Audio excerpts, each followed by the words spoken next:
Hi, everyone, and welcome to the Global ADHD Warriors Conference. It's such an honor to have each and every one of you here today. Thank you to our speakers, thank you to our sponsors, and thank you each for being here today.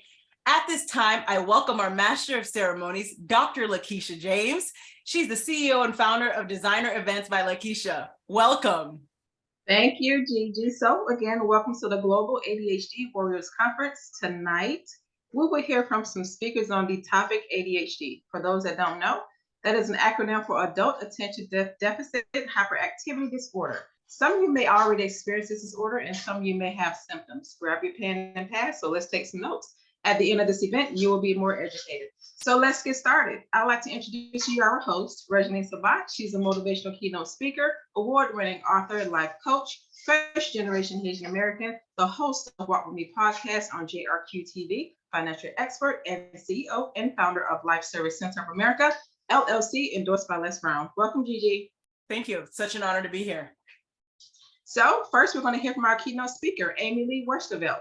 Amy Lee is a dream design coach and mindset expert who works predominantly with sensitive and emotionally intelligent entrepreneurs. Through her signature programs and coaching, she has assisted in the transformation of thousands of business owners from anxious to unaware to empowered and abundant. Very powerful. Her unique law of attraction-centric approach marries gratitude and personal value. She strives to leave her clients with affinity for the finer things of life and a deep belief in their worthiness for those experiences. Ladies and gentlemen, please welcome our keynote speaker, Amy Lee Westervelt. Thank you so much, Dr. Lakeisha. It is such a pleasure to be here with all of you and to represent the lighter side of ADHD, right? This is something that I have struggled with, grappled with, had the gift of, I like to say, since I was in high school. And without betraying how long ago that was, let's just say that I've had some time to get used to ADHD in my life. So to give you guys a little bit of a background, I am a life coach and a master neuroenergetics practitioner.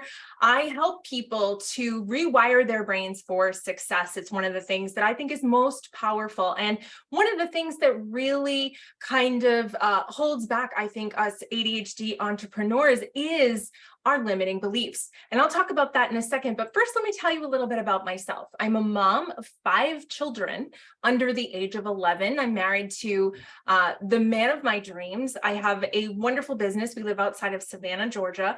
And I am not a person who is intrinsically organized.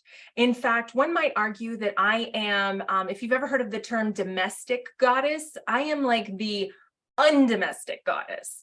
I am the one who doesn't do the laundry, doesn't take care of the kids. I do the business and my husband takes care of the children. Now, incidentally, my husband has non-diagnosed ADHD. So he knows he has it. He has all the symptoms, but he hasn't had a formal diagnosis. So how do 2 parents with 5 kids and who knows how many animals we have at this point, how can we be successful knowing that we have this neurodivergence, knowing that this is something that we, again, get to experience? And so for a long time, I allowed my ADHD and the experience of having ADHD to be a label on myself that gave me permission not to succeed, not to excel. There was a time when it was like, well, I have ADHD, so I don't know what to tell you. Well, I need this accommodation. Well, and I allowed my ADHD to be the reason why I couldn't do things or why I did them differently or why I struggled with them. And what I've come to realize after years and years of coaching, after all of the experience I've had being a mom, is that the biggest mistake that you can make as an ADHD entrepreneur, and this is like bar none, the biggest mistake, is how you talk to yourself about the way that things go, okay? So any event that you experience in your life is neutral in and of itself. I did the laundry. I didn't do the laundry. The sun came up. The sun didn't come up. The car's in the driveway. The car's in the garage. Those are neutral things. What we do, especially as ADHD folks, right? Because we have this hypersensitivity to sensory perception, okay? ADHD is often called attention deficit disorder. But the truth is, it's actually, as Dr. Edward Hallowell in his book, Delivered from Distraction says, it's attention surplus disorder. It's not that I'm distracted and I can't see what's going on. It's that I can see out of my peripheral vision. I can remember what I was supposed to do yesterday, what I'm supposed to do tomorrow, what I'm thinking about right now, what's going on across the street. And all of that is trying to come into my reticular activating system, or the RAS, at the exact same time. Okay, so let's just imagine that you're sitting at your desk, you're going about your business, and all of a sudden somebody drops 20 folders on your desk that all have different subjects and says, hey, I need all of these in the next 10 minutes. You'd look at them and be like, on what planet? Where would you ever expect me to do that? Right? You would know all of these things at the same time. There's no way I can deal with them. And yet we make ourselves wrong for this exact thing all of the time. When I'm writing out my grocery list and all of a sudden my phone rings and I get distracted because something else came into my peripheral. When my kid comes to the door and says, Mom, I need something. When somebody says, hey, can you do me a favor? When the lawn starts mowing and I'm like, lawnmower next door. That's right. I've got to do my lawnmower. But yet so many of us make ourselves wrong for having this overload of information. So we can't change how many things come into our lives, especially as multi-passionate people, parents, keynote speakers, people on committees, all of the hats that look at Gigi alone. Like, I don't know how she keeps it all straight. She's pretty much the woman of all trades. So how do we then make the shift that's going to give us that success? How, as people who acknowledge that we're getting bombarded and everything is trying to take that first place, nothing goes, oh, okay, well, I can wait. Nothing can wait. When you're ADHD, it's like everything goes into the first spot. The second it happens, it goes right into the first spot, the first spot, the first spot, the first spot. So how do I deal with this? And the answer to that is, I don't make myself wrong. I change the voice in my head from, what the heck, you haven't gotten this done yet, and you haven't done this, and you haven't done this, to, all right, girl, we're a little in the weeds right now. What's the first thing we have to do? Look at you go. Did you see you just checked that off? That was amazing. Oh my goodness. You're trying to do 3 loads of laundry today? That's pretty ambitious, but what if we did 1? When I started paying attention to my inner voice and shifting the way I spoke to myself and the way that I received what I did and what I didn't do, my entire life changed. Because instead of making myself wrong for what I didn't do, I started to value the things that I did. And do you know what this did, ADHD folks? This provided a level of dopamine, a checking of the box that I had never received before. Because I was so busy trying to get the next thing done, I missed the most important part, the positive feedback. And so when I shifted this inner voice, all of a sudden, all it was positive feedback. You just did the grocery list. Great job. Look at you. You got the peppers. Way to go. You didn't forget the spaghetti sauce. Oh my gosh. You budgeted that you were going to spend 30 minutes in here and it was 27. Look at you go. And I became so addicted to the connectedness, to that inner voice, that I knew that as long as I tried, as long as I did something, as long as I was connected to what I desired, that voice was there to tell me, atta girl. And that atta girl is what has powered me through my life pretty much up to this point. Do I still make mistakes? Absolutely. But it's how I don't make myself wrong for them. I look and see that it's 9 o'clock and I haven't fed the kids yet. Right?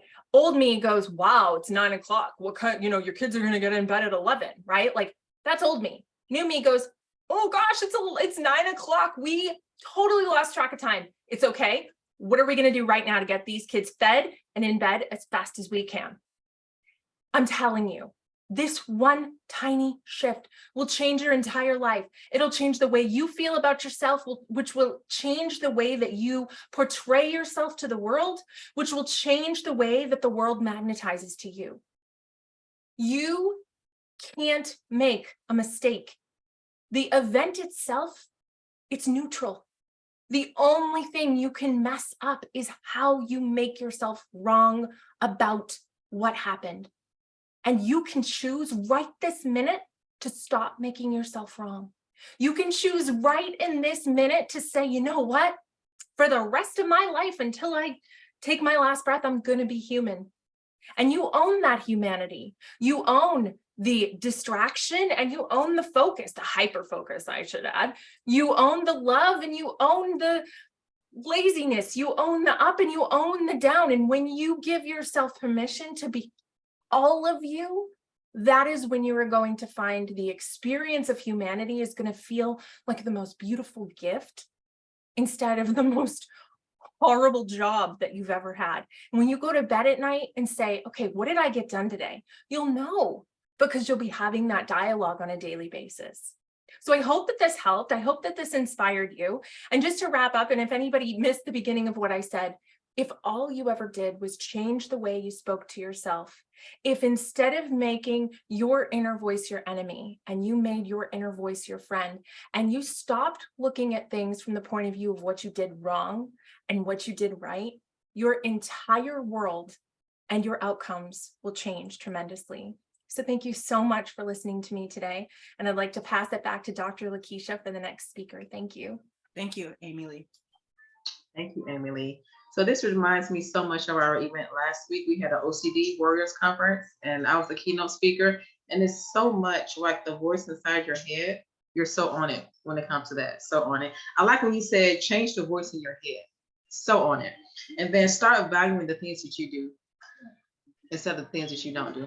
I like that. Thank you so much for sharing with us. So our next speaker will be our visionary, Gigi Sabat. Thank you, Dr. James.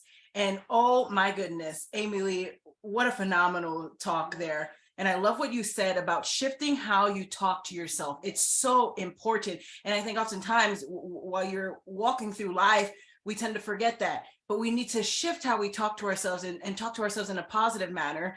And today I'm going to talk to you all about standing in your truth in regards to ADHD. And so if you have ADHD, if you're listening to this message today, or you know someone with ADHD, don't give up. And also, that does not define who you are. You can achieve your goals. You can achieve all things. I believe in you. And also, too, I want to circle back to what Amy Lee said in regards to the grocery list, because it tends to come up often in our society as far as the grocery list goes and ADHD. And how do I know that? Because I've been there.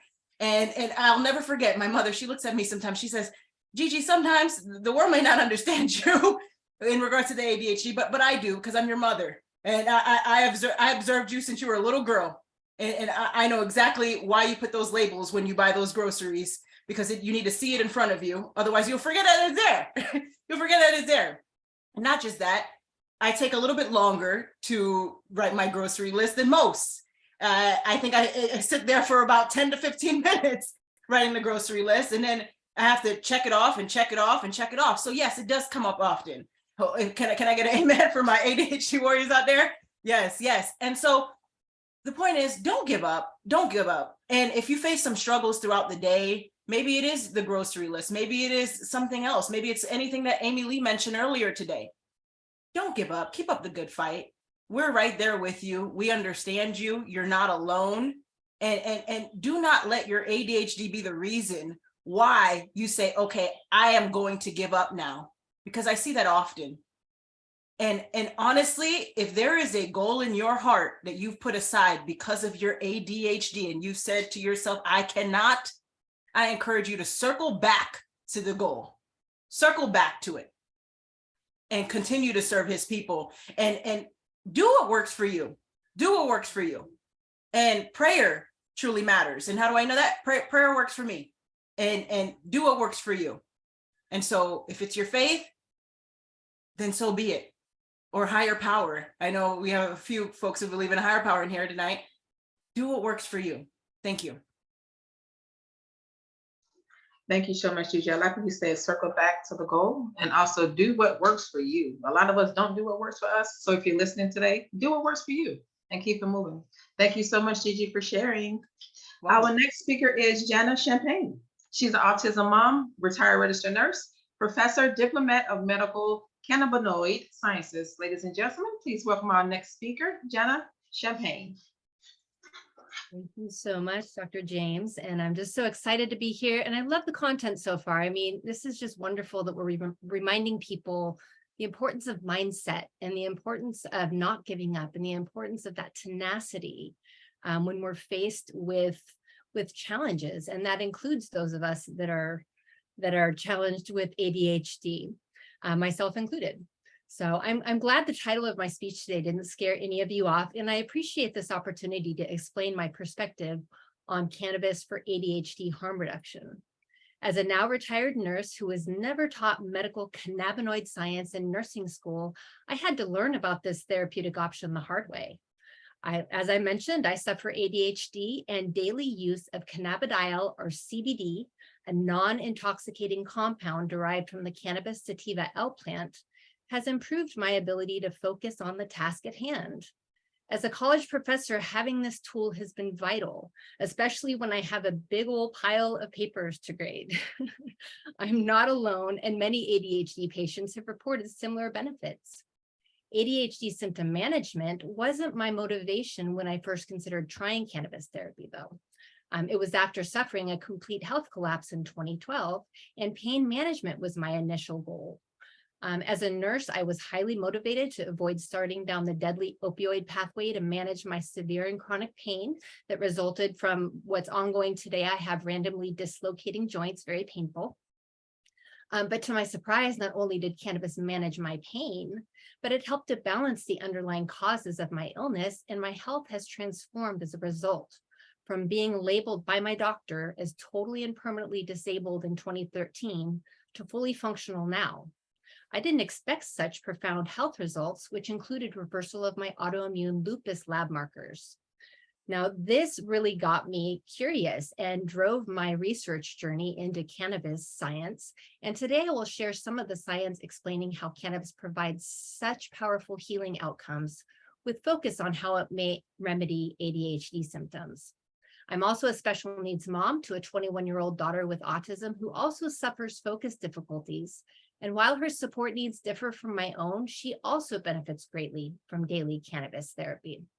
My resulting passion for cannabis turned our experiences into purpose, and I've since educated thousands of patients and hundreds of medical professionals on evidence-based strategies to optimize cannabis therapy outcomes. The potential of cannabis to improve ADHD symptoms is supported by reputable research studies, and due to limited time, I will only touch briefly on some of the main scientific concepts today. I will also provide resources for my kindreds out there with hungry brains who wish to dig deeper, and I encourage all of you to research this topic for yourself if it resonates.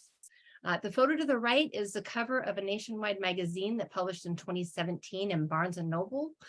It features my daughter's cannabis success story with the citations with the supporting research.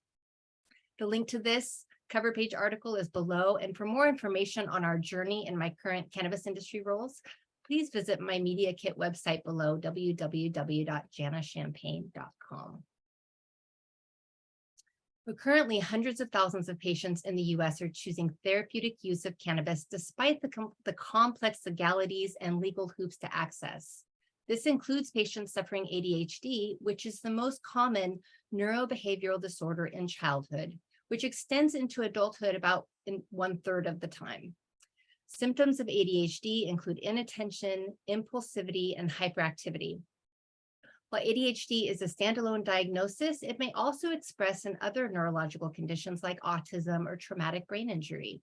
In fact, some consider ADHD to be very high-functioning autism.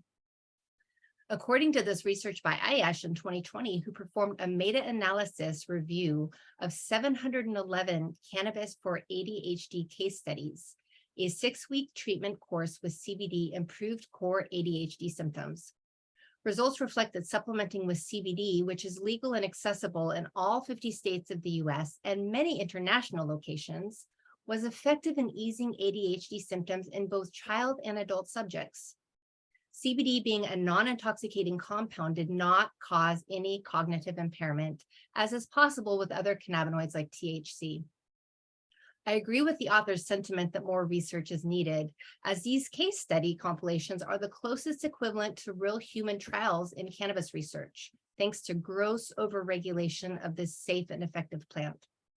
Regardless, the outcomes of these 711 studies conclude that targeting the endocannabinoid system is a viable approach for treating ADHD, and we'll talk more about that in just a minute. The screenshot to the right of this is this article, and you'll notice it's from a scholarly journal. It was published in a reputable medical research database, and all of the research I present today meets equally high standards. They're all statistically valid upon review from reputable sources, and I'm happy to furnish a list of citations upon request.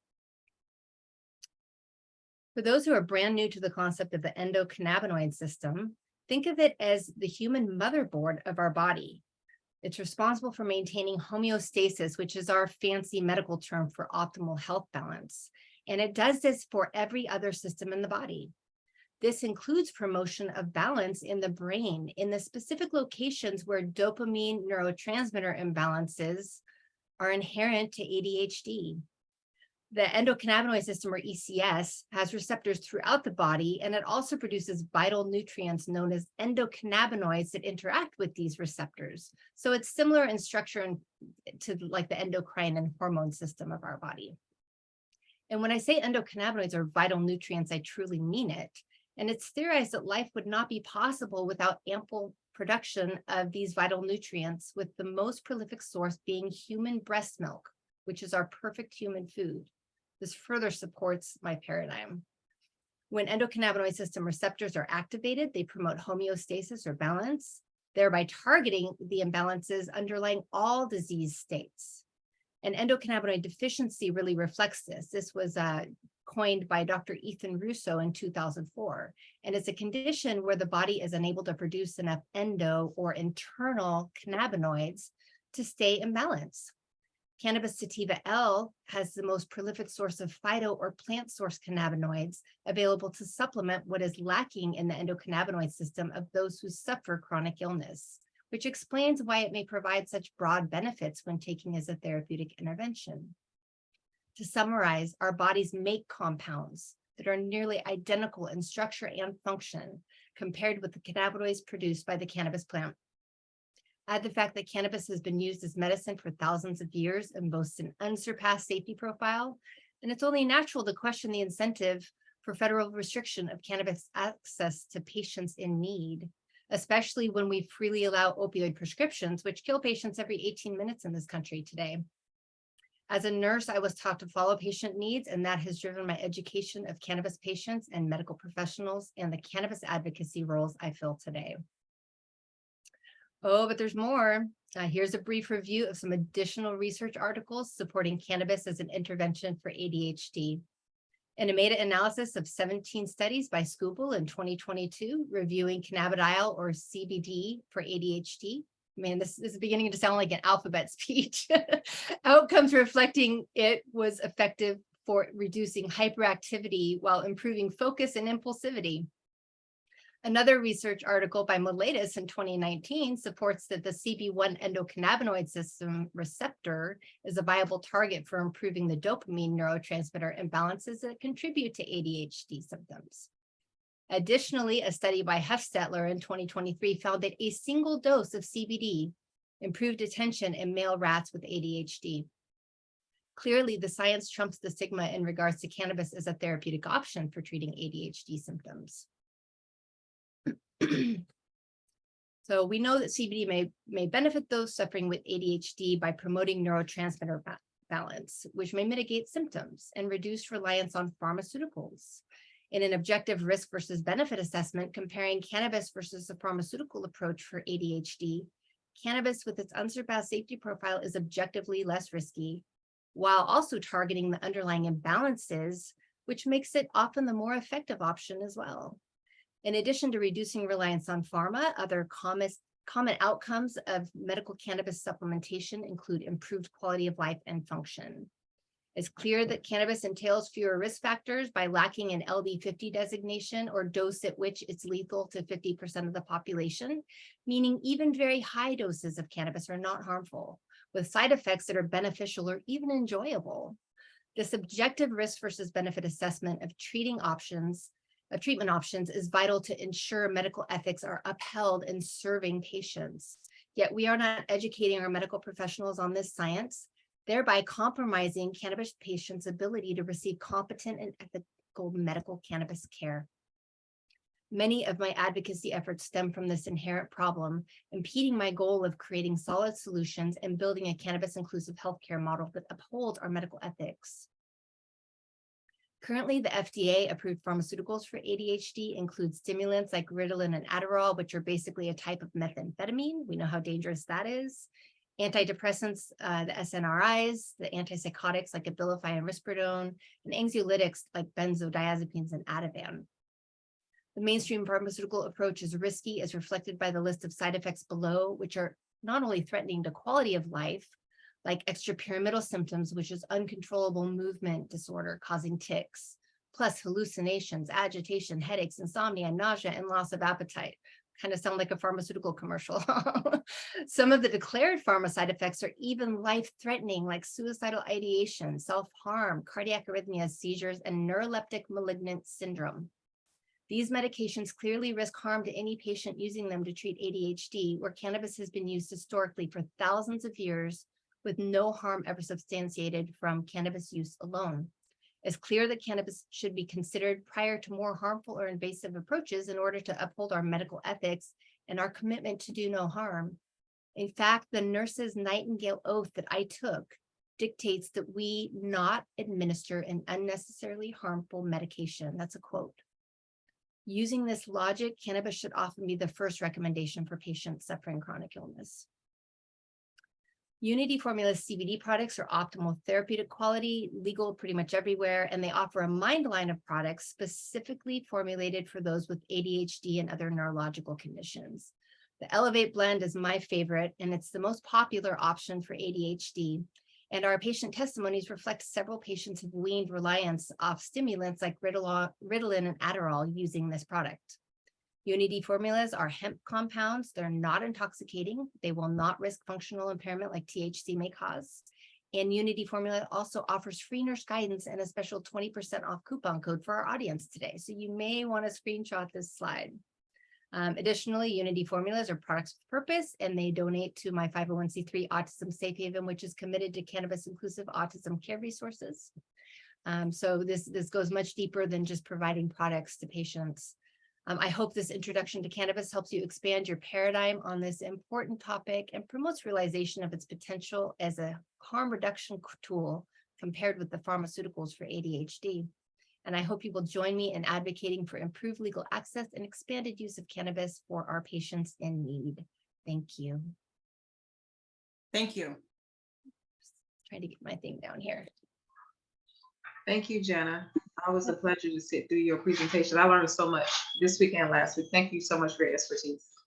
Yes, of course. And I'm trying to get my screen down here. Let me see. I And lost Dr. my... James, let's emphasize again that she shares reliable sources. Okay, let's get that clear. So yes. Absolutely.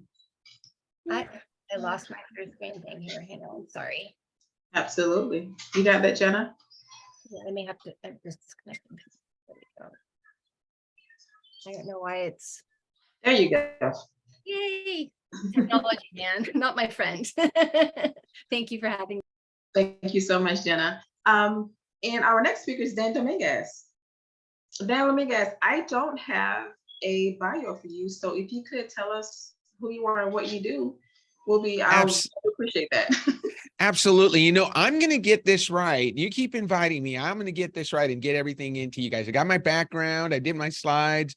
I didn't get you an intro. So for those of you in the audience, plus to my panel, by the way, Amy, love the energy. Thank you so much for kicking us off the way you did. And Gigi, I was listening to you and I'm like, what is she in my house? Because when you were talking about that grocery list and the things that we do, I mean, what a great panel. Dr. James, thank you so much for just being our host. Lisa Allgood, I'm looking forward to hearing from you. Lisa and I know each other from my work at Y Institute, and you know, the learning about cannabis. You know, thank you so much. You know, it comes back to let's do what's natural, right? Cannabis is natural, and I just learned so much. And then I'm looking forward to hearing from Judy, because she commented on my post. She had answers when I talked about the gift of ADHD. So I just want to make sure I recognize everybody. Cynthia Blackwell, I look forward to hearing from you.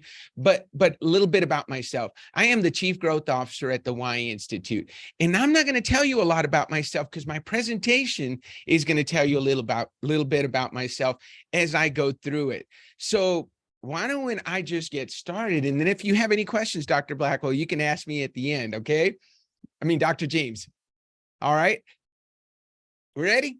All right, here we go. So let me share my screen and let's get this presentation started. I also didn't get this over to you. So there is no backup. If the slides go bad, the slides are going bad, guys. But I know the story because it's my story. You know, if this was a typical presentation, I would start by telling you that, you know, I graduated high school #1 in my class and I was a valedictorian. And that would be something you might be interested in. I would tell you about how I went to college and I finished my MBA in 4.5 years. I went right through and finished my MBA in 4.5 years.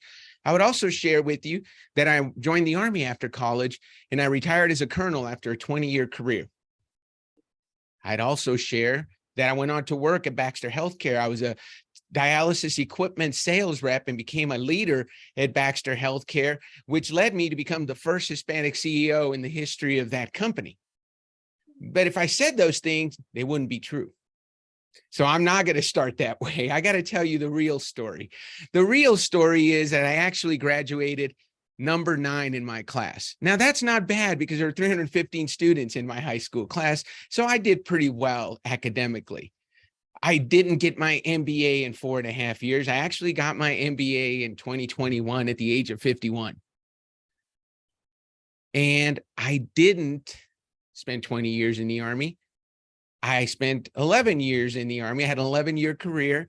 And then I did get a chance to do some fun stuff. I got to become an airborne ranger and share that with my family. People are always impressed that, Dan, you went through airborne school. How did you do all that stuff? So I did get to do some fun stuff in the Army, but I didn't spend 20 years and I didn't retire as a colonel. Now I did spend 17 years at Baxter Healthcare. That was the longest tenure job that I have. And those of us with ADHD, we can talk about how often we switch careers and switch jobs. I was able to spend 17 years at one place, but I didn't get to be CEO, and I was not the first Hispanic CEO at Baxter Healthcare. I left as an area sales director. I managed the sales force for the entire United States at some point, and I was responsible for $500 million in sales. Who gives that kind of responsibility to an ADHD guy? Well, Baxter Healthcare did because they believed in me and I did some good things, right? One of the things that we talked about, and I think it was Amy who talked about the fact, you know, doing a lot of stuff at the same time doesn't scare us. We can do that. That's what we do. And so as long as those gifts were being taken advantage of, I was real happy there. And like a lot of my friends who've been in corporate, it went real well until it didn't. So why didn't I do that first list of things? Why wasn't I valedictorian? Why didn't I do the full 20 years in the Army? Why didn't I stay at Baxter Healthcare if I was extending so fast till I became CEO? Well, you guys that are listening, you know, because those of us with ADHD don't do things the way others do them, do we? We do things our own way. We're going to be a little bit different. I ran into this quote from Dr. Laura Onis Webb, who wrote The Gift of ADD. And she talked about the fact that if you have attention deficit disorder, you may act impulsively. You may daydream. You may have trouble focusing. But clinical studies suggest that these same symptoms may make you exceptionally creative, yes, intuitive, and energetic. So in fact, many people with ADD claim to have become successful because of their ADD, not in spite of it. So we have to treat it as the gift that it is. So now I get to tell you a little bit of my story, Dr. James, but I didn't get to tell it in the beginning. But so I didn't graduate #1 in my class, but how have these challenges that I've had, not living to my full potential sometimes, shaped my life? Well, one of the things that happened is because I wasn't valedictorian, I didn't go away to college. I went to school at the University of New Mexico in my hometown of Albuquerque, New Mexico, and proceeded in my freshman year to get my high school girlfriend pregnant and have a baby. Now, that's not by the book, right? You got your scholarship student. So in 1989, I became a father and I had a little girl and I became very responsible very quickly. So that shaped my life, right? A little bit. Now, the reason I bring that up is because I talked about finishing my MBA in 4.5 years. I didn't do that. But that little girl born in 1989, she did. She went away to college and in 4.5 years came back, not with a bachelor's, she came back with a master's in business. So I was really glad that that little turn in my career led to something really beautiful. And I love my daughter. You know, I didn't spend 20 years in the Army because I didn't like being deployed all the time. I wanted to be home. And I was able to raise that little girl that went on to earn her MBA in 4.5 years. I did work for 17 years at Baxter Healthcare. That part is true. But I chose to leave Baxter in 2019 when I came home from a business trip and my wife shared a journal entry from my daughter talking about her birthday coming up. And she was so excited about it, but she was writing about it in the past tense. She was looking into the future. And one of the things she wrote was, unfortunately, my daddy couldn't be there because he had to work. That's like a knife in the heart, right? This is my newest daughter. This is my now, at that time, 7-year-old daughter, my second daughter. And then she went on to say, and I wanted to call my daddy, but I didn't want to bother him because his work's important. And I made a decision that day. I said, this is not how this story is going to end. And I decided to leave that corporate job that was really high paying and it was taking me jet setting all over the country and doing all kinds of what I thought was important stuff. But I said, that's not what I want to do. I don't want to be here in 7 years when my 7-year-old daughter is now 14 and doesn't know who I am and doesn't like her dad. So what's made the difference, right? So I did something in 2019. So I left Baxter Healthcare, left the security of that corporate job and decided to do something different, but I didn't have a plan. How many ADHD people have done something, made a decision, and you don't have a plan for what's next? I did, right? So I left. And one of the things that happened is I got diagnosed with ADHD. Now, this is going to be different from what some of you have probably heard, because this is the doctor who diagnosed my ADD. Unfortunately, that doctor was a dentist. He was my dentist and he was a really good friend of mine, but he also happened to be the guy who founded the Y Institute. And he shared with me when I was leaving Baxter and I didn't know what I was going to do next. He said, Dan, he asked me the most important question that I've ever been asked. He said, Dan, do you know your why?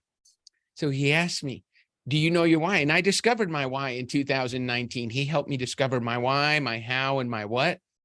And when I learned that my why was to contribute to the successes of others. I love to help people. I can't help myself. If you need help, you say, Dan, I need help? I'm going to do it.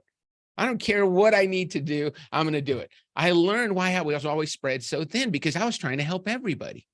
I learned my how, which was to challenge the status quo. And some of us with ADHD are always challenging the status quo, doing things different, thinking outside the box. So I learned why I didn't fit in stuffy corporate environments.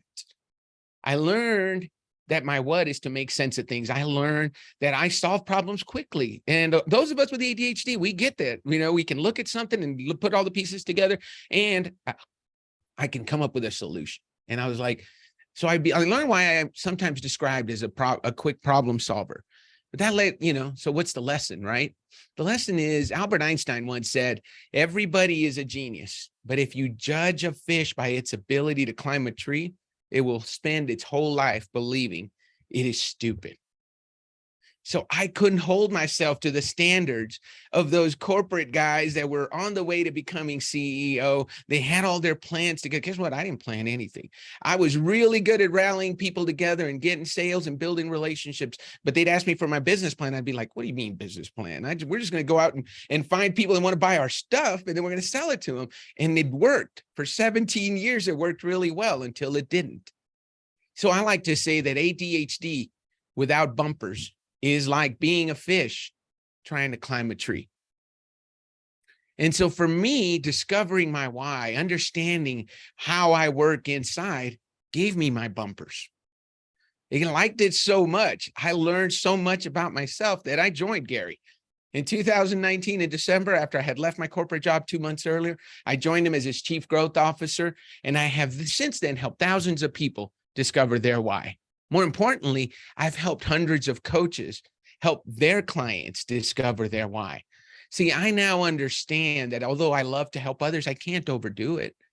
Because if I try to help everyone, I'm not helping anyone, right? If you're trying to do everything, you can't do anything. I know that I like to do things differently, but I also know that it's not for everybody. Not everybody likes my out of the box ideas and crazy things that I come up with. So I try to work with people who appreciate my gifts. And I know that I make sense of things faster than other people. So I've learned to be patient. So you're probably wondering, okay, Dan, what's the gift of ADHD? I think the gift for me is that I've learned to spend time with the people I love. That's me, that's my wife, that's my 11-year-old daughter, that's my 34-year-old daughter and her husband and my baby girl. And that's what I've learned. That's the gift that ADHD has given me. We just had another little grandchild and his name is Benjamin. So there he is with his big sister looking up at her, and I get to spend time with them. That little girl that wrote that note, I get to coach her in track and cross country, and she's really good. You can see she's holding up a trophy last year. She was #1 in her team in the cross country season. I get to spend time with her. And I don't think had I been as focused, had I had my plan together, I might have spent 20 years in the military and not raised I might have said, hey, I got a plan. I don't have time to raise a little baby. Right. But I didn't. I said, hey, I got to pay attention to that. And my attention shifted to what I think were the important things. So I do say that ADHD without bumpers is like being a fish trying to climb a tree. So for me, discovering my why gave me my bumpers. And that might not be what it is for you. It might be something different. It might be time you spend with a therapist. It might be you spend time with a coach. It might be you come to whyinstitute.com and discover your why. Whatever it is, I encourage you to find your bumpers. Thank you so much for letting me tell my story, Dr. James, Gigi, and thank you for including me in this amazing panel. And I look forward to hearing the rest of you because I have learned so much already. I cannot wait. Thank you, Dan. Thank you so much. I like when you said, one of the slides said, because of, not in spite of, and knowing your why, your how, and your what. I hope you guys are taking notes. This is great information. Thank you again so much, Jane, for sharing. Thank you. Our next speaker is Cynthia Blackwell. Cynthia Blackwell is known to many as a dynamic firecracker. I love that. Cynthia Blackwell is a business and life strategist, keynote speaker, and influencer, and author. Ladies and gentlemen, please welcome our next speaker, Cynthia Blackwell. Well, hello, everyone. It's wonderful to be here. And yes, this is some incredible information to fill in gaps of knowledge that we already have. And yes, it's a gift having ADHD. That's the way that I look at it. It has actually helped me propel forward in life once I discovered how to leverage the unique things about my personality in combination with having ADHD. Now, I share that with you, and I will also share that I have made the decision not to go down the route of medication. So Dr. Jana, girl, I love the stuff that you shared. I mean, that was incredible to have some alternative, organic, healthy ways versus putting additional chemicals in our body. So having said that, what I'd like to touch on in the few moments that I have with you are the 3 ways in which you can leverage your personality with ADHD to experience explosive success. And so, Daniel, I love your story, and I love that you shared that. Now, I will share a little bit about me.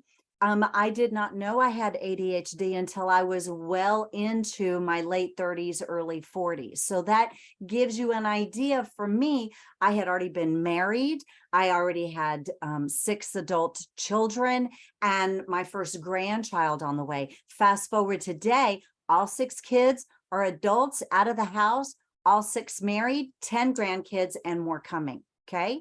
And then being an entrepreneur, a serial entrepreneur, before realizing that I could leverage my personality and then also leverage having ADHD, connecting the two, marrying them for lack of a better description. So then that way, now I truly have this bomb, that firecracker, bam, for some explosive stuff to happen.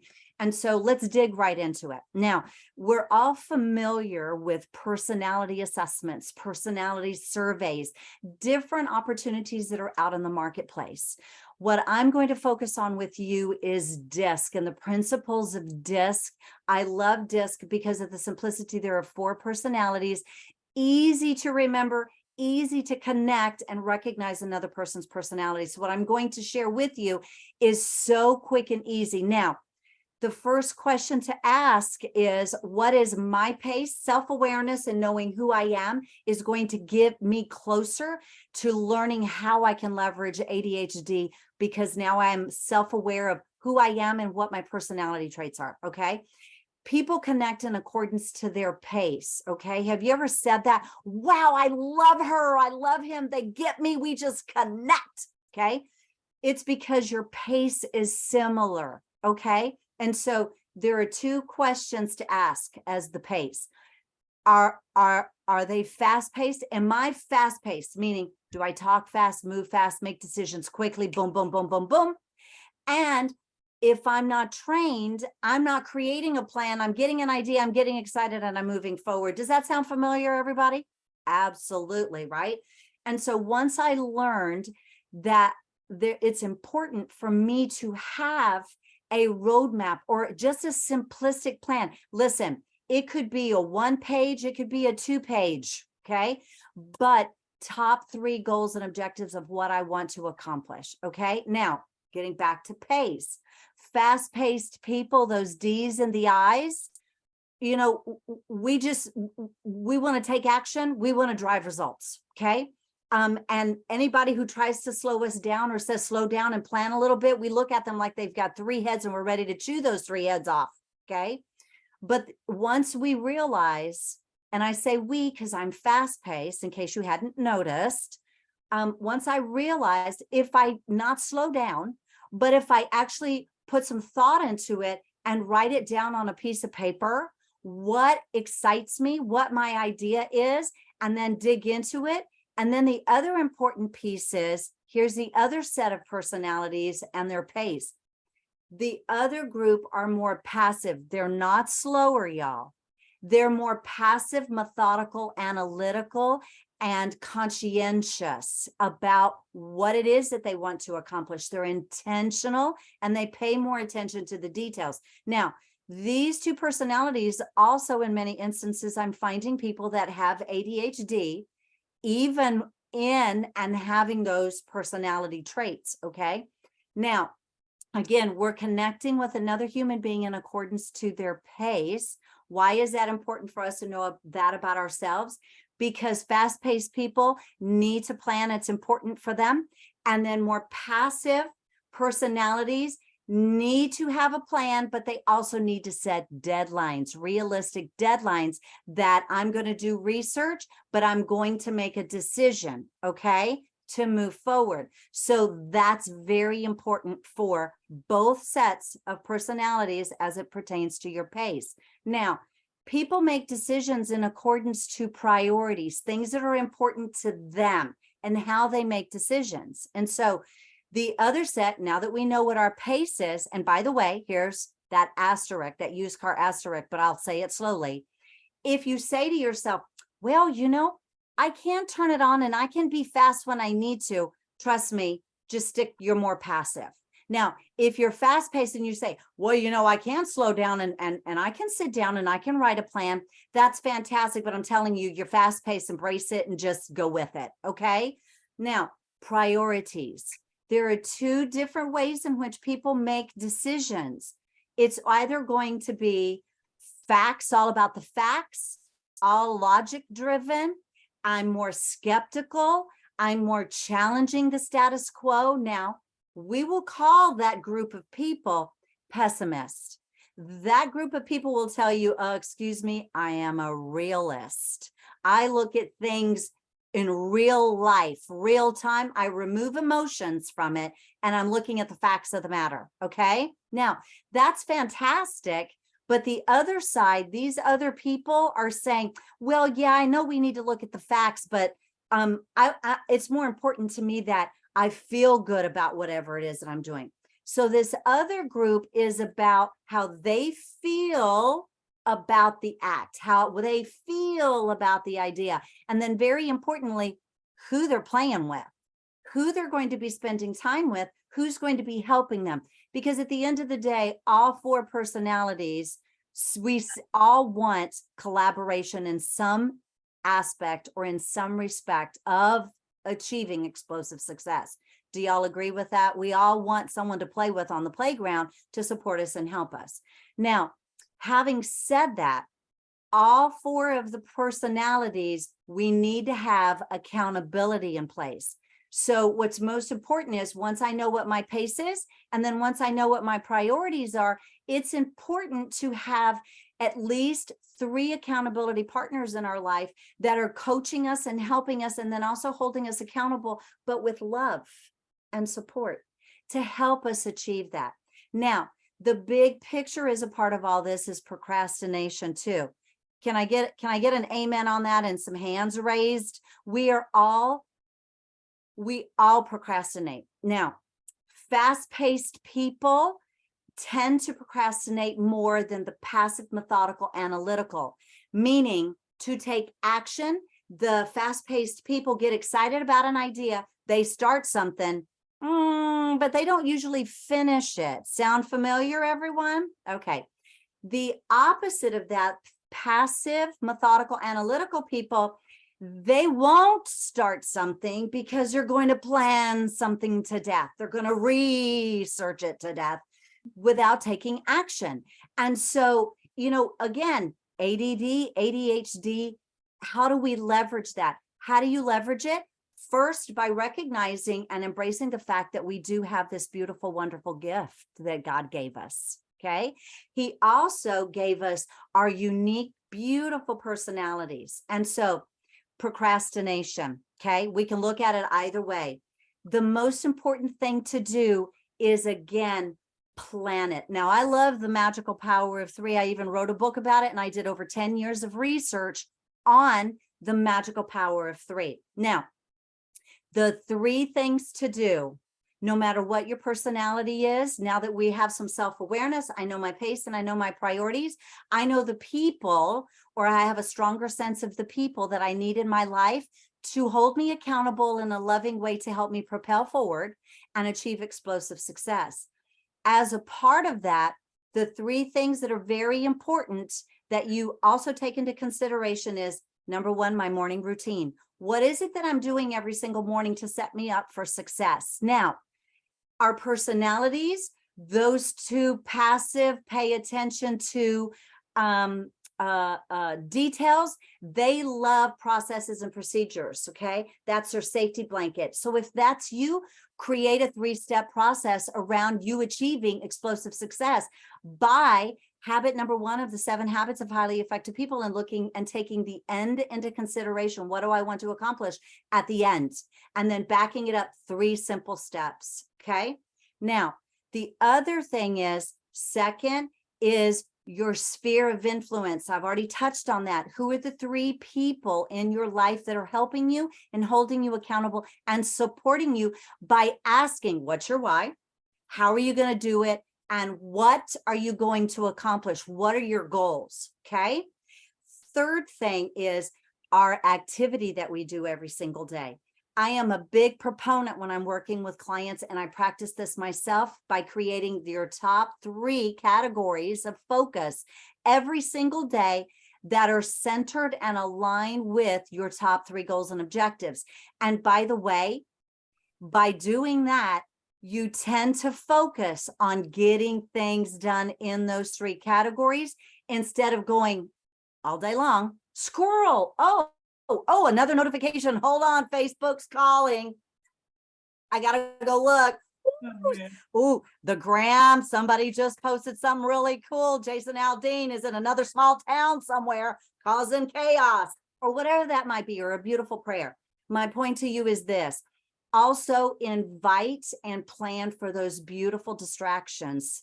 Allow yourself to have some distractions during the day, but also staying focused on and holding yourself accountable to your top 3 categories of focus. So there you go, my friends. 3 ways in which you can leverage your unique, beautiful personality to, and also your ADHD or your ADD to experience explosive, incredible success.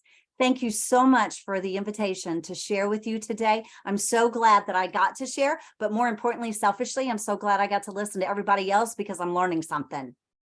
Thank you, Cynthia, for mentioning those 3 ways to leverage your ADHD. And not just that, the importance of the DISC assessment. I've taken the DISC assessment and it's helped tremendously. So thank you. Absolutely. Thank you so much, Cynthia. I love your energy. So I was sitting here listening to you, right? You said the fast pace or the passive. I think I'm fast paced. I like just get it done. Just go ahead and get it done. The passive, I'm like, nah, I've never been passive. So thank you for bringing that awareness to myself. So now I know I'm fast paced. We got to meet where we are. Thank you so much for doing Yes. that. Absolutely. Our next speaker is Angelica Ulsberger. Angelica is a multi-talented entrepreneur coming out of Baltimore, Maryland. Not only is she a fashion designer, model, artist, and actress, she also works as a business consultant, carpenter, and a coach. In addition, she is a 9-time best-selling author and international speaker. Ladies and gentlemen, please welcome our next speaker, Angelica Ulsberger. All right. Hello, everybody. So since this is an ADHD conference and we all have ADHD, thinking we should, get up and just stretch for a second, because I'm sure we've all been sitting. So one of the things that helps a lot with ADHD is getting your body moving. So for those who don't know me, pleasure to meet you. I'm Angelica. I'm actually a 4-time best-selling author now. And I have gone through so much of my life struggling with ADHD. It's taken me so much to get to this point. I mean, I missed over 400 days of school. Like it's been bad. And there's a lot of things I've had to learn. So one of the things is, if you're somebody with ADHD, you tend to, let's say, people with ADHD are more impulsive, and that, puts us in danger. People with ADHD actually tend to die sooner. They get injured more often. And, one of the things that kind of brings us to this is actually called emotional dysregulation.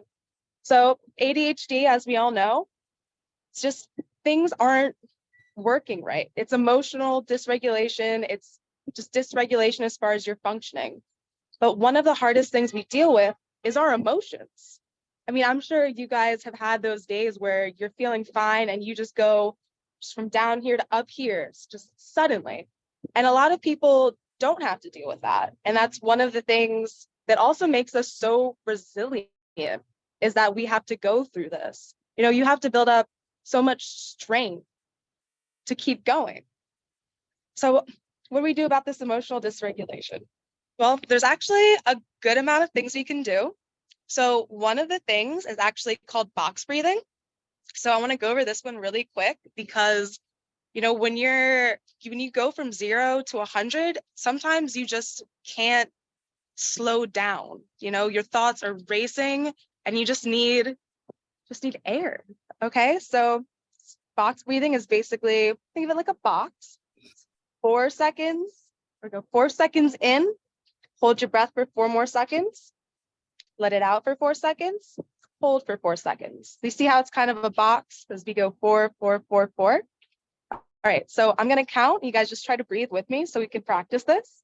So we go in, 2, 3, 4, hold, 2, 3, 4, out, 2, 3, 4, hold, 2, 3, 4. One more time. So breathe in, 2, 3, 4, hold, 2, 3, 4. Breathe out, 2, 3, 4, hold, 2, 3, 4. So what box breathing does is it helps bring our nervous system down back to a regular level. It slows down our heart rate, slows down our breathing, And it kind of puts us back into a good place where we can think through our actions. We're not going to act impulsively. So another one I think is really great is it's for grounding. So I know when we can get really all up in our emotions, sometimes it's hard to just be present. So this is one I really like also. And it works for more than ADHD. If you have anxiety, it's also another good one. If you're feeling dissociated. So I kind of think of it as a 5, 4, 3, 2, 1. It's a senses game. So we think, okay, we have our senses, eyes, taste, we can hear, we can feel things. So let's start with 5 things we can see. We want to find 5 things in the room around us that are blue. Okay, so you look around for those 5 things. All right, and then 4. What are 4 different things, 4 different things you can feel, 4 different things you can touch, feel each one of those things. Okay, and then you can do smell. Can you smell anything? All right, and then you can also go back to sight again. So then, find 2 things that are yellow, right? And you look around, and by doing this, it really brings you back into the present. Because I know a lot of us, well, I don't know, for at least me and a lot of other people, it can be really hard to just get back into a state of presence. And it's so important to be present, because when we aren't present, that's when we start, we can make impulsive decisions, or we're not really thinking about the consequences. And, that's part of the reason that people with ADHD, we get fired more, we get in trouble more. And by learning how to regulate our emotions, it can be so helpful in keeping us in a better place for a longer time. Right, and then, sorry. Sorry, I'm getting my signals like falling off. See, and then that's another thing. With ADHD, things don't go right all the time. I'm sure you guys can relate to this. Things don't go right all the time. But that's one of the most amazing things about people with ADHD. We figure it out. We make it work. No matter what happens, we're not going to let anything stop us. So Steve Sims told this amazing story once. There's a few people in a room. It's actually people like Elon Musk, Richard Branson, and some other people. And some guy walked in and he said, "The biggest group of failures I've ever seen." But he wasn't wrong. He was right. But that's because there's no success without failure. The people who will succeed are the people that know that you will fail, but as long as you keep going, you're going to get there. So I know it can be a little harder with ADHD. Maybe we fail a little more, but we don't have to let that stop us, because as long as we keep trying, as long as we keep going, we can find success. Well, it was a pleasure getting to be here today. Thank you to everyone. I hope something I said, might have struck a little chord. And thank you for having me. Hope you guys all have a great day. Thank you. And you raised such a great point, and I actually took note. I wrote it down. Be present. Very powerful. Thank you for sharing that. Absolutely, Angelica. It's always a pleasure being on the platform with you. But I like the box breathing. I think I'm going to implement that on a daily basis.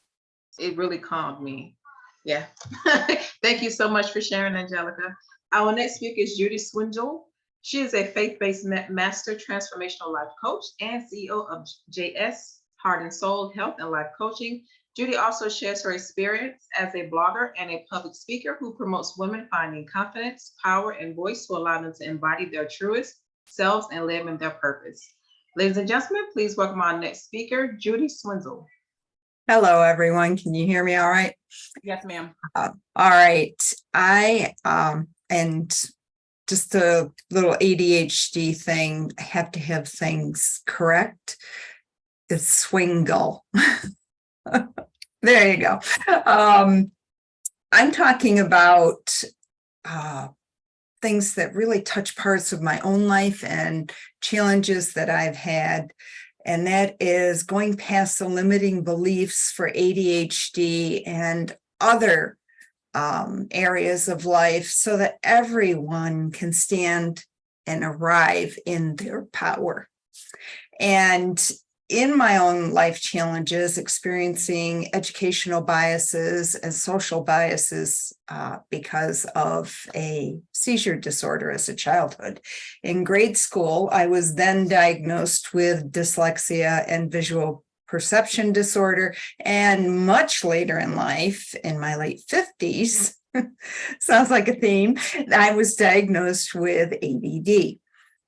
Because of these experiences, there has been a fire of determination lit in me throughout my life. I overcame barriers and exceeded the perception of others and what they thought I might be able to achieve. I was told that I would never read or write and would not succeed in the career of choice, but I'm now telling you I'm a retired former nurse executive with 2 master's degrees. Overcoming the challenges helped me raise 2 children, one with ADD, one with ADHD. In the course of the last 5 years, my daughter and grandson had severe head traumas from a life-threatening car crash. Both have moderate brain trauma and memory loss and behavioral changes. This January, my husband experienced a severe stroke in 3 areas of the brain. Now he too has memory loss and problems with inattention. I believe truly that without a doubt, God brought me to and through these challenges so that I can help others and be as Esther in 4:14 for a time such as this. I also was brought here to speak up for others with similar challenges and struggles. I believe there's a blind bias that has been pervasive for years. I experienced it with my children, helping them through learning challenges, and now with my grandson. That social bias is a silent, insidious societal and educational bias towards people with educational limits who often don't fit the standard of society or those that the educational system uses. Social preferences and educators' assumptions of the capacity of a student or an adult learner with ADD or ADHD are based on decades of old standards and are still held as truths. The biggest challenge here is that most people are blind to it. People don't see ADHD unless there's a behavior associated with it or an incident associated with it. For the ADHD child or adult, these biases are daily experiences, and unfortunately, inattention, fidgeting, and task completion, or the failure of that, are still characterized as lazy, attention-seeking. Someone's a class clown, a daydreamer, which we know, Dan, is a positive, or behavior problems. My son, when he was 2 years old, before anyone would treat him because medications and treatments don't start until 5 because of having to get dosages right. When he was 2 years old, I'd take him to the doctor and every door, every drawer would be opened and slammed about 5 times. It was like a drum show. My daughter, when she was in school, she was visiting is what the teacher would say. She was social. She liked to play with her hair and she was a daydreamer. Girls typically, or women typically, are underdiagnosed because they see it as a girly behavior. The truth is the educational system have the skills and the tools to assist, but often because of budgetary reasons or staffing reasons are discouraged from sharing or offering them. The parent or the adult with ADHD must know how to access and request those services themselves. I have an brief example of that as well. I said I was a former nurse executive. I ran 2 large nursing home programs at the same time, 2 different locations. And part of that is knowing about a sensory room. I built a sensory room in a renovated part of the program. We were in an educational program and Blake was having some behavioral issues in school. I asked about the sensory room at school and I was told, oh, we don't use that for behavior modification or to give them a break. We use it for education. And it just blew my mind because I knew exactly what a sensory room is for. It is for allowing the person to take a mental break, to use that energy to reinforce it somewhere else. Employers, they are getting just on board, beginning to understand the needs and unique adaptations needed for employees with ADD and helping to make those modifications for them. As a culture, we're taught to look away or don't stare when someone exhibits a physical, emotional, or behavioral element of a condition, thus creating situational blindness, and eventually we don't see them anymore. How can we help a group that we don't see? Ever since seen a child acting out in the doctor's office, maybe, or they're very busy and annoying others, what do most people do? They look away, they whisper to their friend, why doesn't their parent do something? There's eye rolling. What if we offered a kind word or assistance to the parent or engage the child to help relieve the parent's overwhelm? For parents of ADHD children, it is very hard to control them. You can't. You need to learn how to redirect that energy and find something that will hold their attention. My son, Mark, was as busy of a child as he is any ADHD person. I have multiple stories I could share, but you put a 3D puzzle in front of him, and he would spend 4 to 6 hours sitting there completing it. I believe because in a puzzle, the scenery is constantly changing every time you add a piece. So how do we see these people? Our society and education system must learn how to look into the potential in each individual and what they can do versus what is perceived that they can't.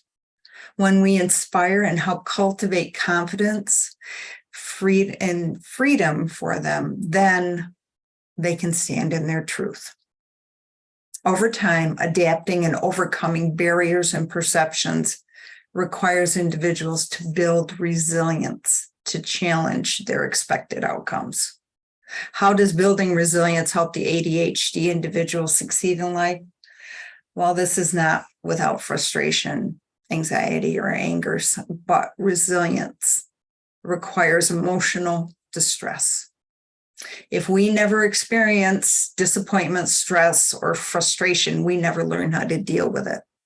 As long as this is not a pervasive, long emotional distress or overwhelm, then resilience and experience in these situations is character building and skill building.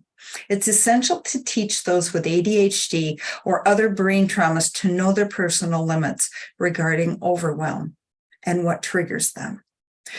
But the good news, research shows that having improved resilience traits leads to improved learning in academics, less work and school absenteeism, community and social engagement, fewer risk behaviors such as substance abuse, alcoholism, smoking, and so on.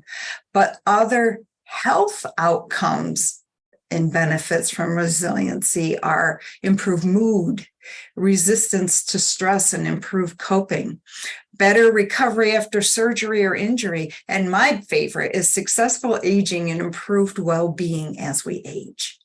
This is the lesson in resiliency with ADHD. In life, you succeed sometimes, not in spite of your obstacles, but because of them. Think of watching the surfer. I'm sure surfers, when they first start, they fall off that board more than they get up. But when you watch a surfer, seasoned surfer, paddle out, chase that wave after wave, learning where the good surf is, and then they hit it and they can successfully ride that wave in gloriously after dozens of attempts. The failures we have to remember with ourselves and those with ADHD are the lesson. So the ADHD individual has to rethink failure. It's not what the obstacle is, it's what you become by overcoming it. What you become is what I call life abilities. They are the obstacles, skills, lessons, and habits and behaviors that are created by working through these challenges, and they become our life abilities to serve and educate us for future events and purposes. There are no longer liabilities or disabilities. This lesson of failure in preparing the ADHD individual for the next step is seeing the unsuccessful attempts as feedback. It alleviates the attack on the ego and motivates them to try again. I have developed a 6-key tool to arrive at resilience. And this is the writer downer. If you have paper and want to vertically write the word arrive in caps, ARRIVE. Give you a second to do that. The first is affirming. You affirm your belief in self through faith, prayer, meditation, and verbal affirmation sets a tone for belief in higher power and self. You rely on your tribe and ask them for help when needed. Your loved ones want to help you, and it's okay not to be okay. No false masks. Resist overwhelm and overdoing. Know your limits and the warnings of overwhelm. And you are not responsible for other people's problems, which they might want to pile on you or to fix them. Remember, be the stewardess. Know where your exits are and put your oxygen on first. Intentions. All trials, struggles, and challenges that we experience have a positive intention for us. Reflect on what great strength and traits or skills you've gained because of this journey. Then your values. Each of us have unique circumstances and events around our birth. The timing, the emotions, the home situation make it unique, creating its own unique emotional value. Those key values are family rules. They're ingrained values of each family that create a culture, whether they're spoken or not. The culture of you and your family unit is unique dynamic for each one, whether it's ethnic, cultural, or spiritual. The environment, beliefs, and practices provide bonding values and help with coping and problem solving. Evaluate. Where have you been and the progress you have made? You are doing better than you anticipate because we can't see through the forest or the fire when we're in it. So turn around and see how far you've come. So all three of those, ARRIVE, you arrive in your power.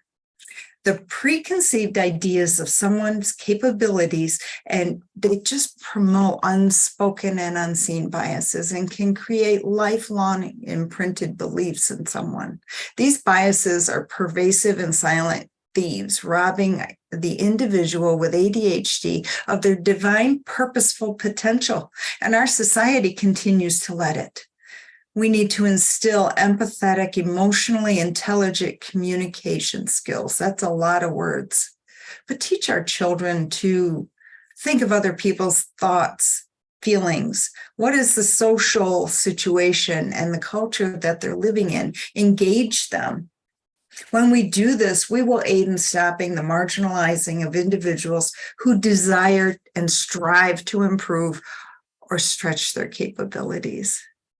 My passion is to set a path to end social and educational biases as silent and visible thieves that rob our ADHD adults and children and citizens of the potential greatness these divinely, wonderfully made people can achieve. My dream, my prayer is we all as a society wake up to the greatness around us. And anyone who has been marginalized, underestimated, or sidelined because of a real or perceived disability or deficit takes this action. When someone doubts your capabilities, makes you feel less than, or tries to put you in a box of their design, arrive in your power, stand up and say, you watch me. Thanks. Thank you, Judy. Thank you so much, Judy. I like, because Daniel had said the same thing, but he said it differently. You said in spite of, not because of, and he said because of, not in spite of. So I like that. I like that. I like that. And also I like that arrive, affirming, relay, resist, values, and evaluate. I hope you guys took that down. Arrive. Thank you so much, Judy, for sharing. You're welcome. And we have 2 more speakers left, but before I introduce our next speaker, I would like to thank our sponsors, Ragne Sinikas, founder of War Women Conference and Awards, Michael B. Butler, CEO of Beyond Publishing, Daniel Gomez, keynote speaker, and Melanie H. She is the founder of Everyday Leaders, Professional Coaching and Consulting, and myself, I am the CEO and founder of Designer Events by Lakeisha. Our next speaker is Dan Roth. I'm putting up your bio now. Dan Roth is an award-winning, internationally recognized recruiter, DEI program manager, and keynote speaker.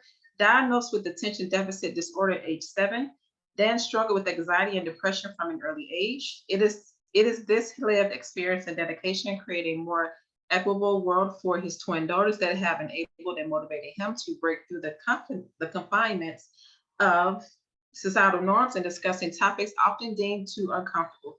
These topics include systematic inequities, the role of corporations in facilitating lasting change, mental health, and domestic violence. Ladies and gentlemen, please welcome our next speaker, Dan Roth. Thank you. And one of those twins is right here, so you may likely see her and possibly hear her. You need to be quiet now okay? Shh. But maybe at the end I'll bring her in. She doesn't always have the best manners. So anyway, thank you for that great introduction. It's fantastic to be here. As mentioned, my name is Dan Roth. I found out I had ADHD around age 7. The part that I didn't incorporate into that is I also have language processing disorder, which means that I know what I'm trying to say up here, but it doesn't always come out appropriately out here. And the reason that's important is that led to a lot of bullying over time. And my reality, and then I'll get into the crux of what I want to talk about, is that I spent the bulk majority of my life, like many other people with ADHD, job hopping, unsure, trying to catch up on on the social side because I was so focused on my work the bulk majority of the time. So when my children were born was right at the beginning of the pandemic, or right before the pandemic. And I found myself a new twin girl dad, unemployed, and the field I was in wasn't working. So it was at that point where I turned and I said, hey, for the first time in my life, I'm going to step out of the shadows, and I'm no longer going to hide my ADHD. I'm going to reframe, repurpose, reinvigorate, and people are going to love me or hate me depending on who I am. And I'm fine with that. Haley, sit in the chair, please. Sit in the chair, please, or you're going to go up to Aunt Maddie. Thank you. Kids.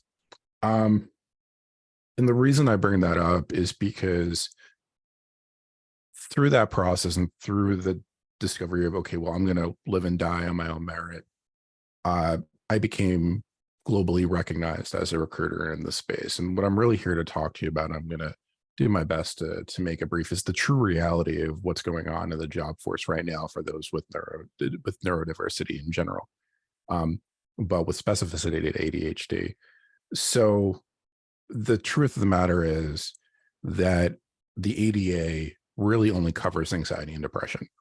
ADHD is not covered within the confines of the ADA, to my knowledge. If I'm wrong, please feel free to let me know. And because of that, a lot of people that have ADHD that are neurodiverse feel very uncomfortable sharing to this day. Most companies don't really have programs allowing for accessibility options when you're coming in, and the ones that do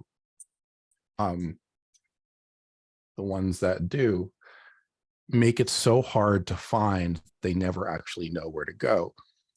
And even in those points that they do know where to go, there's this discomfort, because if you're trying to make it this hard for us to find where it is to get the accommodations, how can I be guaranteed that the visual representation that I'm conveying is not going to be seen with conscious and unconscious bias? We know the world was built on inequities, so what reason do we have to believe that it's going to be any different? And the truth of the matter is, having worked in the highest levels of corporate, having worked in a position where it was my job to create change and create the infrastructure for change, I could tell you that on a micro level, there's a lot of people that do want to support those with neurodiversity. But when you get to the higher levels, there's a holding pattern. It's a lot of living down the street and around the corner. And for those that don't know what I mean, is when you're somebody that's trying to make a difference and you keep getting held up by other people that aren't ready for that change to occur. Haley, go to Aunt Maddie right now. No. Yes. Kids. So there's a lot of issues that are really coming into play with it. And I could tell you, more times than not, I've been gaslighted and treated less than, because of the fact I'm ADHD. And I'm one of those people, like, when I stepped out and said, okay, well, I'm going to live my life the way that I'm intended, when I fill out job applications, every single time I'm filling out, do you have a disability? Yes, I do. Now, do I consider myself disabled? No. But I understand that for other people to feel comfortable in the knowledge that they can do it, that there's there's certain people that are going to have to step up to announce it, to push it, to never stop talking about it in order to create a better society. Because now we take all this that's happened and we look at the amount of DEI roles in the last 2 years that have been let go. Hi, I'm one of them. And what we see is this cyclical cycle where companies are saying all the right things when something happens that forces them to, and then they're not following through on what they said. And the truth of the matter, and I'm not trying to provide this rosy outlook, I'm here to provide the truth, but the truth of the matter is that this is a society, the way that it was built. This is not a mistake that's been happening. This is the way that it was actually created to operate, because companies don't have to pay people as much if they're looking at them with having a disability, or there's biases internalized. So, how do we fix this? How do we go about, Haley, you're about to be grounded. So how do we go about actually fixing this?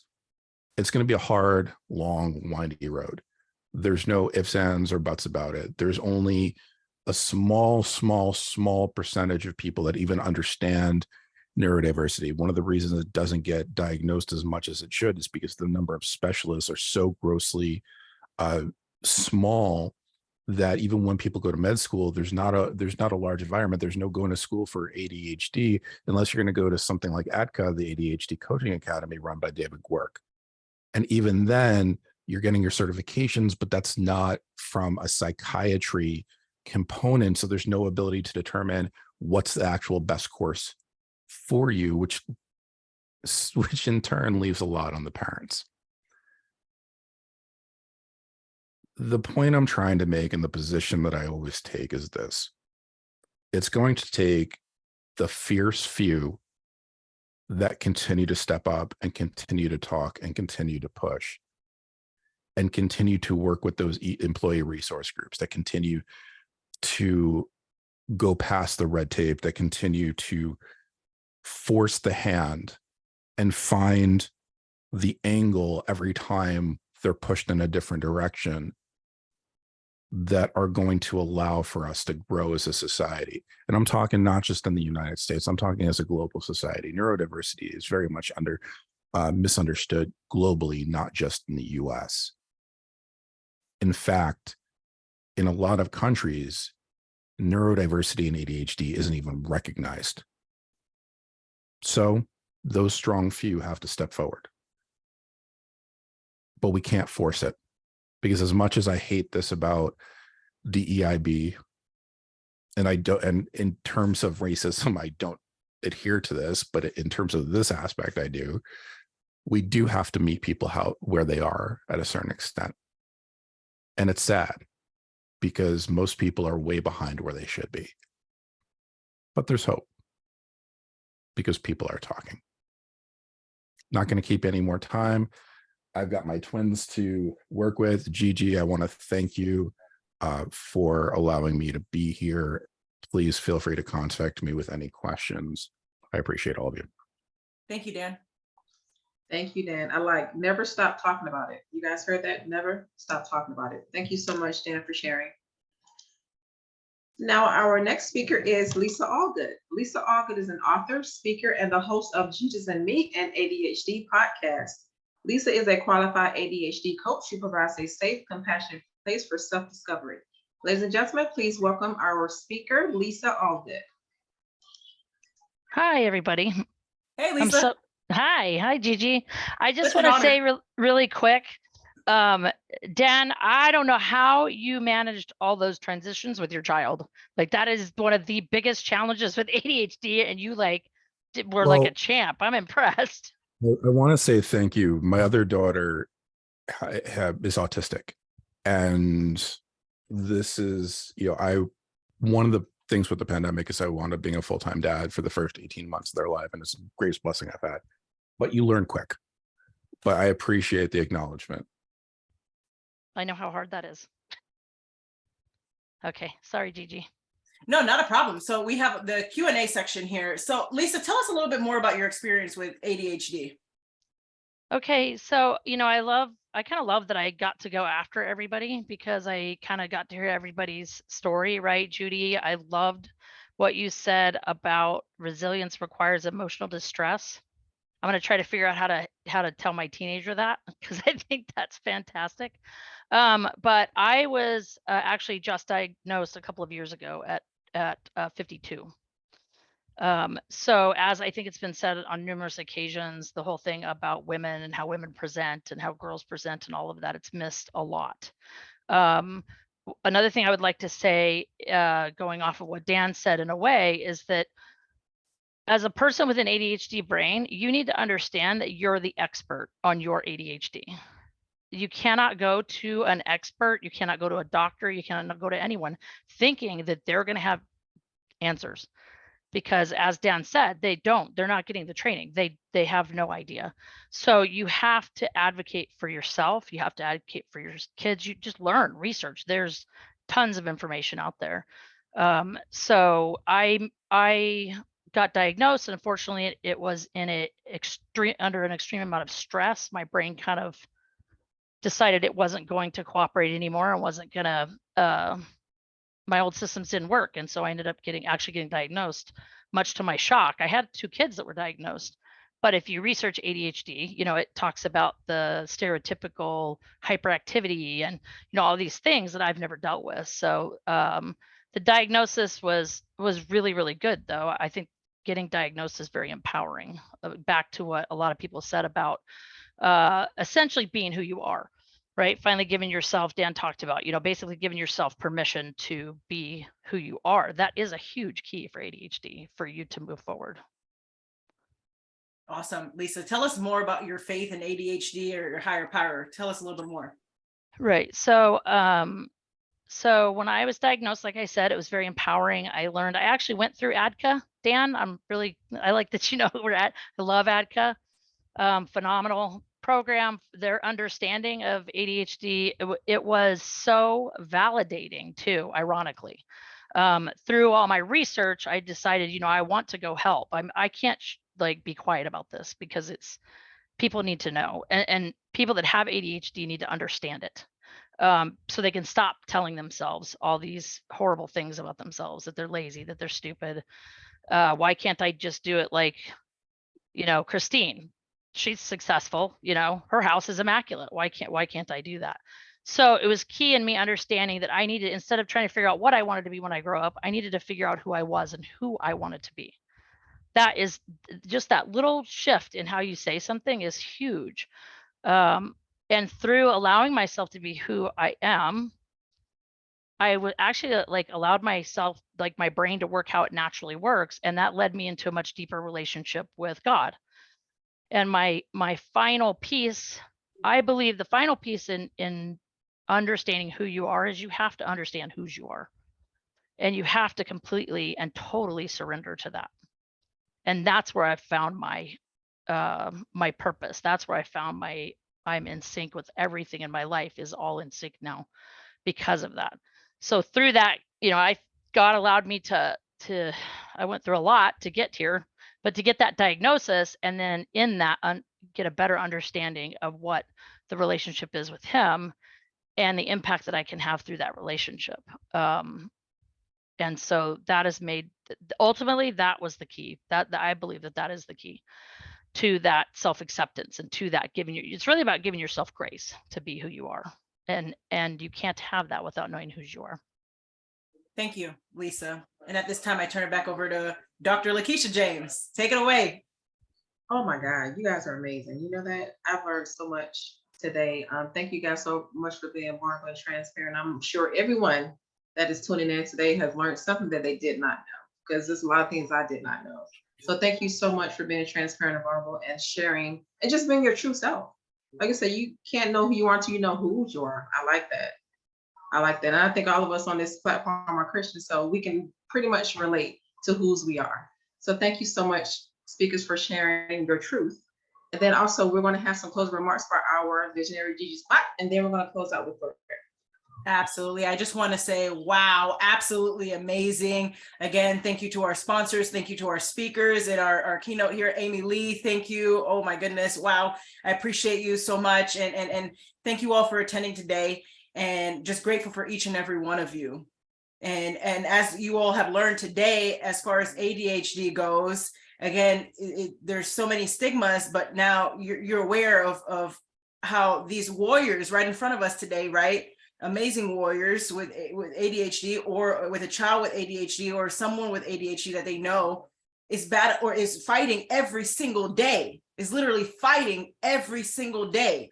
And you're aware of the symptoms of ADHD, and going back to what Ms. Champagne shared over there today with amazing research and studies, and again, reliable sources that were shared, absolutely phenomenal. I mean, I can't tell you enough, just grateful for each and every one of you. And Angelica, I didn't forget about you as well. Thank you for that amazing talk, and grateful for each and every one of you. So at this time, we're going to end with a prayer. Dr. James, can you end us out with a prayer, please? Father, in the name of Jesus, Father, we thank you for this day. We thank you, Father, for this day that you have created, and we are exceedingly rejoicing. We thank you, Father, for the creation, Father, the creation of each and every person on this platform that was vulnerable enough to share their experience with ADHD, Father. We thank you right now for being the strength, Father. We thank you for their voice, because they're the voice for the voiceless ones. We thank you right now for their journey. We thank you for each and every person that has watched this segment on today, Father. We ask you to touch them right now. In the mighty name of Jesus, touch them right now. Give them understanding and wisdom, Father, that they were created who they were created to be, Father. You are a great creator. You are the great I am. We thank you right now for this day, Father. We thank you for each and every person. We thank you for Gigi, Father, the one that you birthed all of this, Father, and she always brings people together for the greater good. We thank you, Father, for being the joy in our day. We thank you for waking us up this morning, Father. We thank you for the brand new day. We give you all the honor, the praise, and the glory. In Jesus' name, amen. Amen. Thank you, everyone. God bless you, and be safe. God bless.